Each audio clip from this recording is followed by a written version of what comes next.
Otra vez, vamos ahora con la solución al ejercicio 6 de la tarea 1 de Excel, que viene a ser como el ejercicio estrella de la tarea, por así decirlo.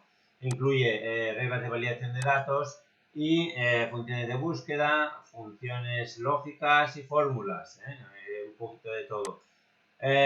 Vamos a ver por partes. Vamos a ver, la tarea está aquí, bien.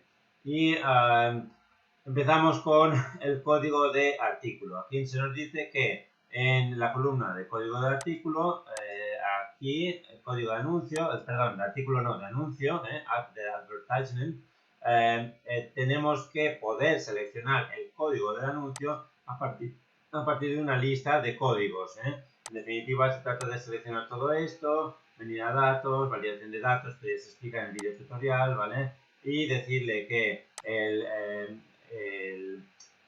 la regla de validación ha de ser de tipo lista y el origen de la lista, pues ¿cuál ha de ser? Pues donde están los códigos, o bien esos tres o bien estos tres, ahora lo mismo, bien, aceptar, esto era muy sencillo, pero la siguiente no era tan sencilla. Se trataba de hacer una lista de validación dependiente. Lo que se llama lista de validación dependiente significa que lo que aparezca en esta lista dependerá de lo que hayamos seleccionado en la lista anterior, ¿vale? Es decir, que si cogemos aquí R03, aquí vemos una lista de códigos con los artículos que incluyen, ¿de acuerdo? Esta referencia incluye estos dos, estos dos y estos dos.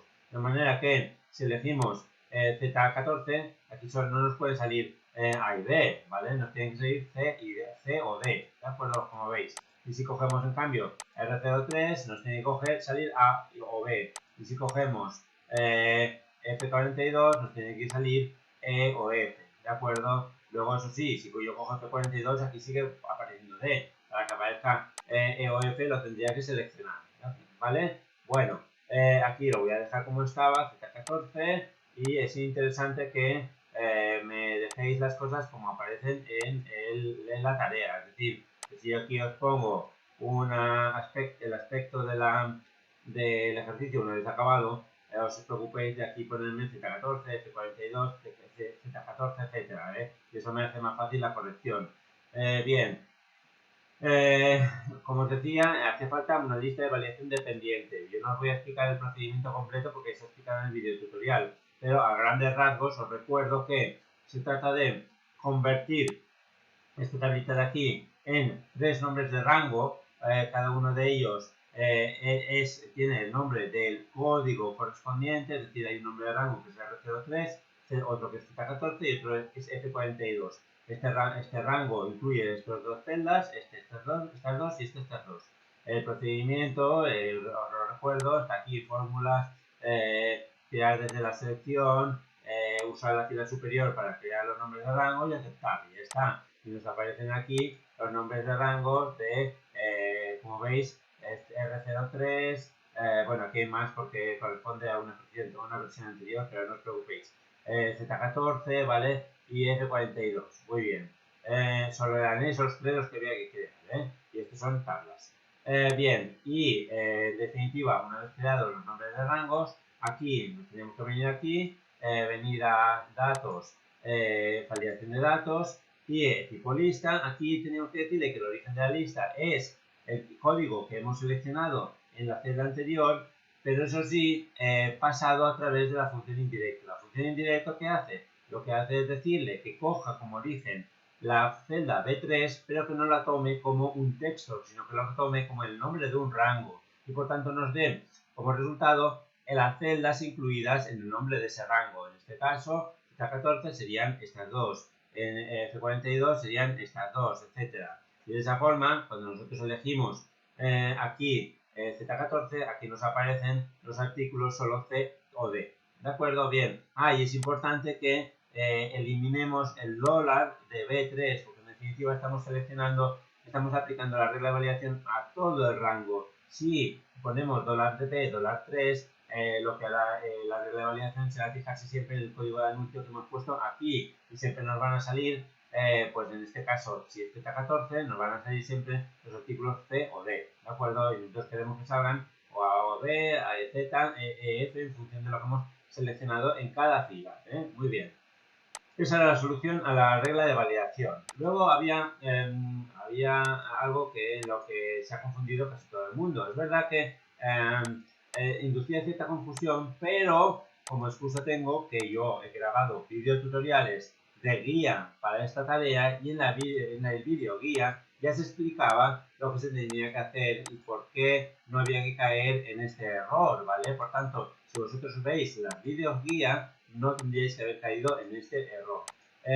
Lo que os decía es que aquí, además de una regla de validación, se os pedía una función de búsqueda. Es verdad que es un poco absurdo que pongamos una regla de validación para seleccionar un dato que ya nos viene dado por la función de búsqueda. Eso ya lo decía en la videoguía. ¿Por qué entonces lo he puesto de esta manera? Es decir, lo que yo quería es que a partir de la categoría, con una función de búsqueda, no obtuvierais el artículo, sino que a partir del artículo no obtuvierais la categoría, que es lo que habéis hecho la mayoría. ¿De acuerdo? Entonces, ¿por qué pedía yo esto? Pues porque quería poneros un caso en el cual la búsqueda se tuviera que realizar por fuerza, no de izquierda a derecha, sino de derecha a izquierda. ¿Me explico? Es decir, que dándoos la categoría que aquí en esta tabla está en la segunda columna, me obtuvierais el artículo que en esta tabla está en la primera columna. Pues bien, las funciones de búsqueda, buscar V y buscar H, en este caso buscar V, pues no, buscar H no procede porque los datos están en columnas, ¿vale?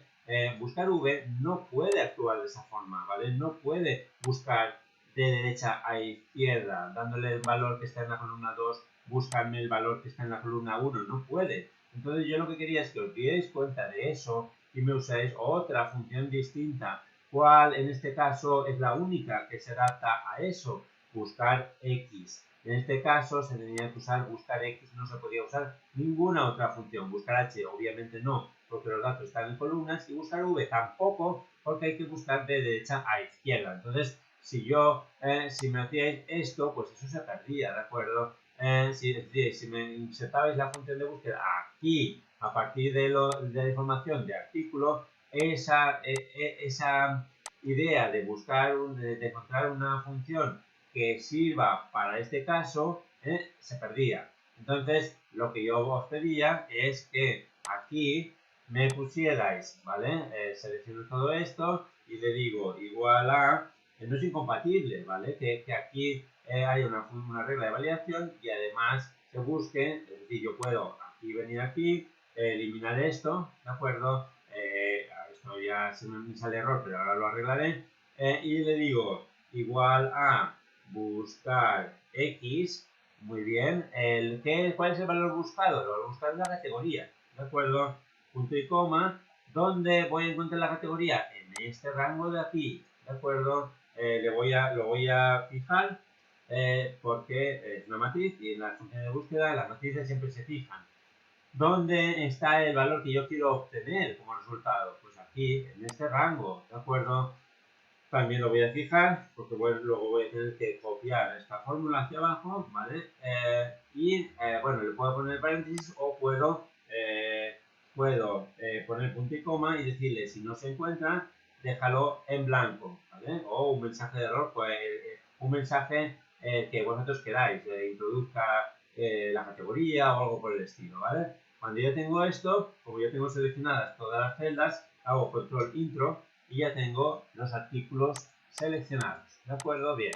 Esta era la manera de obtener el artículo a partir de la categoría. No se podía hacer de otra manera. Bien, aquí en almacén, en cambio, dado que aquí ya sí que la búsqueda se podía hacer teniendo el artículo, se podía hacer de izquierda a derecha, pues ya podíais usar buscar X o buscar V a vuestra elección. Yo aquí he usado buscar V el artículo, ¿vale?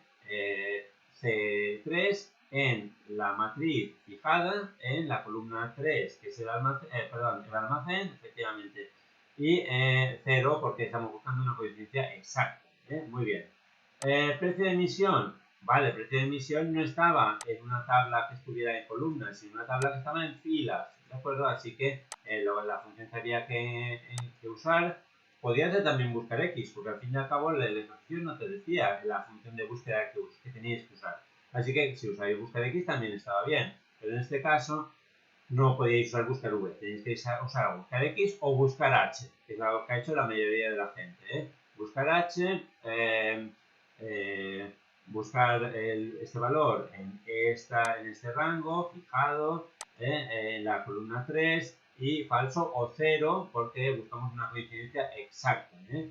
Curiosa la resistencia que tiene mucha gente en aprender a usar el buscar X. Yo recomiendo que lo aprendáis porque el buscar X te permite hacer lo que hace el buscar V y lo que hace el buscar H. Bueno, muy bien, y hasta cierto punto es más sencillo y todo.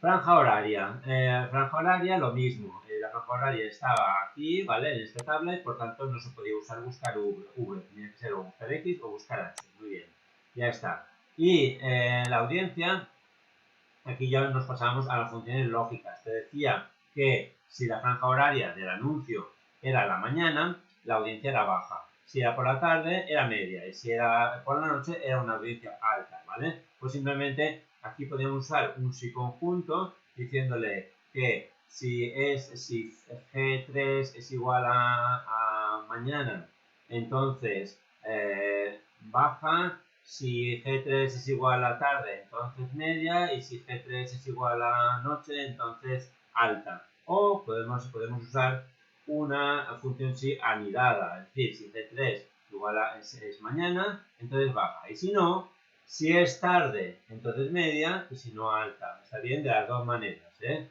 Con una si anidada o con una si conjunto, en este caso era indiferente, ¿eh? Bueno, recargo.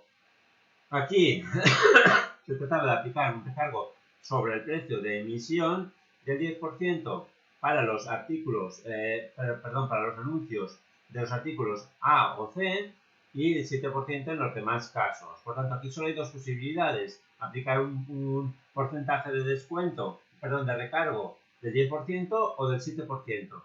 Así como aquí en audiencia había tres posibilidades, ¿vale? Que la audiencia fuera baja, que fuera media o que fuera alta y por tanto necesitábamos o anidar un sí o un sí conjunto. Aquí, en cambio, solo hay dos posibilidades. El porcentaje solo puede ser uno u otro, ¿vale? Podríais decir, hay una tercera posibilidad que es que no hayamos introducido todavía el artículo. Bueno, sí, pero vamos, eso no se pedía eso, ¿de acuerdo?